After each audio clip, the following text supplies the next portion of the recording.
So I'm talking about Ubuntu, but more beyond the cliche of I am because we are, because that's just a it's a very it's a layer in the top surface of it, of saying what Ubuntu is, and that explains it. But Ubuntu is more than that. Really talking about it, we're talking about African spiritual humanism, which has its grounding in really in ancient times, believing that humanity came from this part of the world, and we still have the, let's call it, for lack of a better term, the seed for that collective consciousness, understanding that we are not standing aside observing nature. It's within us. We are natural ourselves, aren't we? Unless we think we're something else, we are from outer space.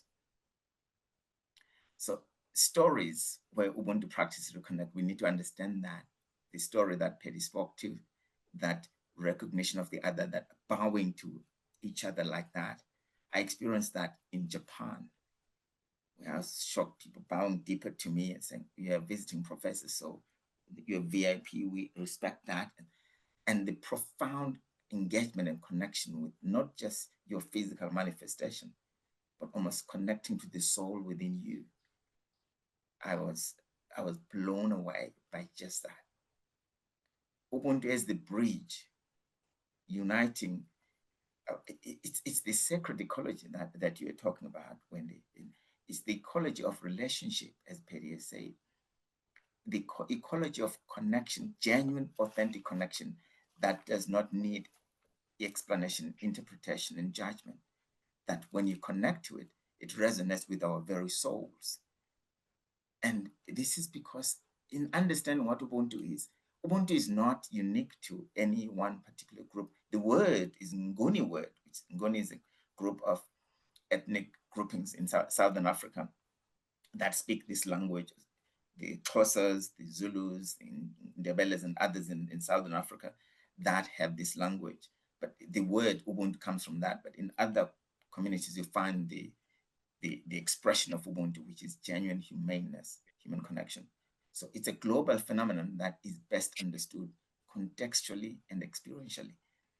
And we can't philosophize about it too much and do that. But I'm not going to cover more of this here. But a very important part is to understand that when I dehumanize you, when I dehumanize others, I'm robbing all of us of the gifts that can come through the person next to me, who I'm obstructing to becoming the best version of themselves. When I do that, I'm robbing and denying all of us the genius that comes through that person. Ubuntu is about co-creating safe, sacred spaces for all 8.5, 9 billion of us to be the best versions of ourselves and bring our genius into being in collective awareness of what we can do together.